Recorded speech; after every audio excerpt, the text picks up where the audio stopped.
orang yang tak hanya mempraktikkan ziarah kubur, tapi mengajarkan apa yang hendaknya dibaca saat berkunjung ke tempat perbaringan terakhir itu.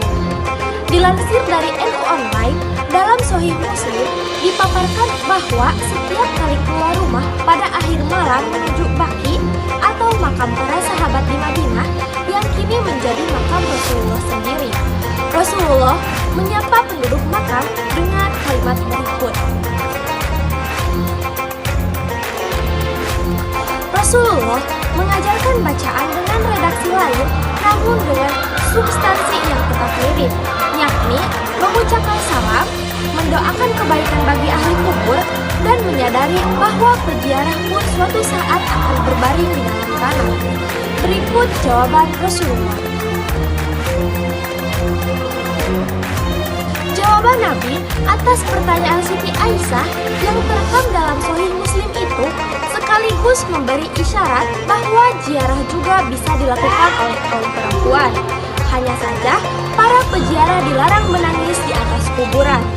Imam Nawawi dalam Al-Azhar mengatakan, para peziarah disunahkan memperbanyak baca Al-Quran, dzikir, dan doa untuk penghuni kubur yang diziarahi, serta seluruh umat Islam yang telah meninggal dunia. Ziarah dianjurkan dilaksanakan sesering mungkin dan diutamakan ke kuburan orang-orang soleh. Adapun berikut ini adalah sejumlah lafal yang dapat dibaca seseorang untuk mendoakan kedua orang tuanya yang sudah tiada. Adapun berikut ini adalah doa permohonan ampunan yang diajukan kepada Allah untuk umat Islam secara umum dan khususnya kepada kedua orang tua, guru, mereka yang berjasa, dan mereka yang memiliki hak tertentu atas diri kita yang belum sempat terselesaikan karena beberapa hal. Berikut ini adalah lanjutan doa yang dapat dibaca sebagai permohonan rahmat, ampunan, dan syafaat bagi mereka yang bersahadat secara umum. Doa untuk kedua orang tua yang telah meninggal ada baiknya ditutup dengan doa sapu jagat, sholawat Nabi, dan pembacaan surat Al-Fatihah.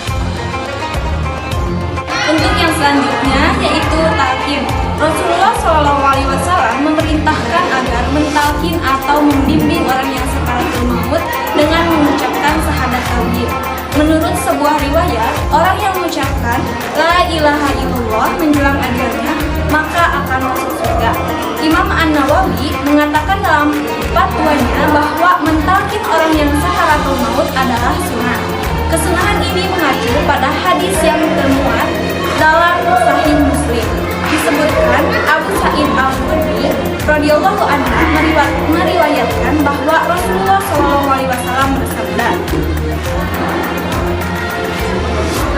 Abu Daud dan At-Tirmidzi juga meriwayatkan hadis serupa masing-masing dalam Sunan Abu Daud dan Sunan Tirmidzi dalam kitab Al-Jami'.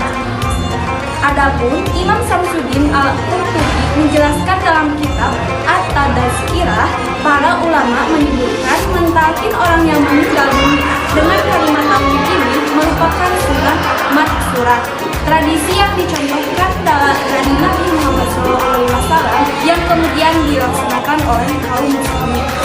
Ia menjelaskan lebih lanjut, talqin orang sakaratul maut ini bertujuan agar akhir perkataan yang diucapkan si mayit adalah la ilaha illallah dan diharapkan hidupnya berakhir dengan bahagia. Rasulullah SAW bersabda, cara mentalkin orang yang akan meninggal dunia, para ulama menganjurkan agar talqin dilakukan dengan lemah lembut dan tidak memaksa. Mengutip buku Jalan ke Hadirat Allah karya Syamsul Rizal Hamid, berikut cara mentalqin orang yang akan meninggal dunia. 1. Orang yang mentalqin. Sebaiknya orang yang paling menyayangi, bukan orang yang dengki atau memaksanya. 2. Melakukannya dengan suara lemah lembut. 3. Memaksanya untuk mengucapkan kalimat thayyibah. tempat tidak memerintahnya seperti ucapkan la ilaha illallah, namun cukuplah membaca kalimat tersebut sekedar dengan dan ikuti ia sakit dengan kemauannya sendiri. 5. Jika sakit sudah mengucapkan sendiri, maka jangan mengulanginya lagi kecuali setelah mengucapkan kalimat itu. Ia mengatakan kalimat yang lain, sebab yang penting dari keadaan sakaratul maut adalah akhir kalimat yang diucapkannya di dunia adalah kalimat tauhid. Hal ini turut dijelaskan oleh Imam Syamsuddin Al-Qurtubi dalam kitabnya. Menurutnya, apabila orang yang meninggal akan dunia sudah bisa mengucapkan syahadat tauhid sekali, maka tidak akan perlu diulangi supaya dia tidak menggelisah atau mengeluh.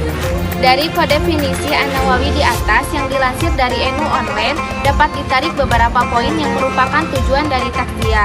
Pertama, hukum takziah adalah sunnah alias dianjurkan. Hukum berbeda dengan mengurus jenazah yang hukumnya fardu kifayah.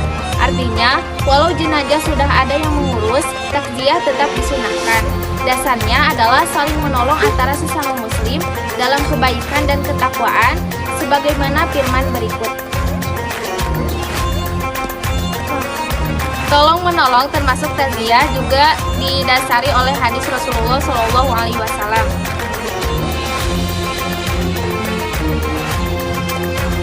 Kedua, takziah bukan sekedar menengok atau melayat orang yang meninggal, melainkan juga mendorong keluarga yang ditinggalkan untuk bersabar, berteguh hati, dan menerima musibah kematian orang terdekatnya. Ketiga, takziah bertujuan untuk menghibur dan membesarkan hati keluarga si mayit. Keempat, takziah diharapkan mampu mengurangi kesedihan dan meringankan musibah keluarga yang ditinggalkan. Cara mengurangi kesedihan dan meringankan musibah tentu bermacam-macam, mulai membantu mengurus jenazah, menyiapkan keperluannya, hingga memberikan bantuan materi. Sebab kebutuhan materi dalam pengurusan jenazah, terutama di zaman sekarang ini, tak lagi dapat dikesampingkan. Kelima, takziah juga mencakup amar ma'ruf dan nahi. Sementara amar ma'ruf nahi didasari oleh ayat, dan hendaklah di antara kalian ada segolongan umat yang menyeru kepada kebajikan, menyuruh kepada yang ma'ruf dan mencegah dari yang munkar. Merekalah orang-orang yang beruntung. Quran Surat Al-Imran. Atas dasar itu, takziah hendaknya tidak mengabaikan dua hal tersebut, sehingga perbuatan yang dianggap tidak pantas, bahkan mungkar yang semestinya ada pada saat bertakziah. Keenam, takziah juga bertujuan untuk mendoakan dan memohon ampunan bagi si mayit. Sebagaimana diketahui, terdapat sejumlah riwayat yang memuat tentang doa-doa khusus bagi mayit, baik yang dibaca dalam sholat jenazah maupun di luar sholat jenazah. Adapun keutamaan bertakziah dapat kita lihat dalam beberapa hadis Rasulullah SAW, diantaranya hadis yang diriwayatkan Abdullah bin Mas'ud berikut. Artinya, siapa saja yang bertakziah kepada orang yang terkena musibah, maka dia akan mendapat pahala seperti orang yang mendapat musibah tersebut. Hadis riwayat At-Tirmidzi dan Al-Baihaqi. Dikemukakan Abu Barjah, Rasulullah SAW juga bersabda, artinya, siapa saja yang bertakziah kepada orang yang kehilangan putranya, maka dia akan diberikan pakaian keagungan di surga. Hadis riwayat At-Tirmidzi. Sementara Al-Ibn Haj meriwayatkan bahwa Rasulullah SAW bersabda, artinya, tidaklah seorang mukmin bertakziah pada saudaranya yang ditimpa musibah, kecuali Allah akan mengenakan pakaian kemuliaan pada hari kiamat. Hadis riwayat Ibnu Majah dan Al-Baihaqi. Dari ulasan di atas dapat dipahami arti penting dari takziah adalah menghibur orang yang sedang berbelasungkawa karena kematian keluarga atau kerabatnya.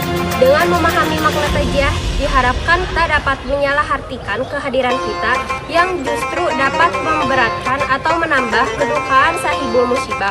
Allah menjanjikan pahala bagi umatnya yang saling tolong-menolong dalam kebaikan.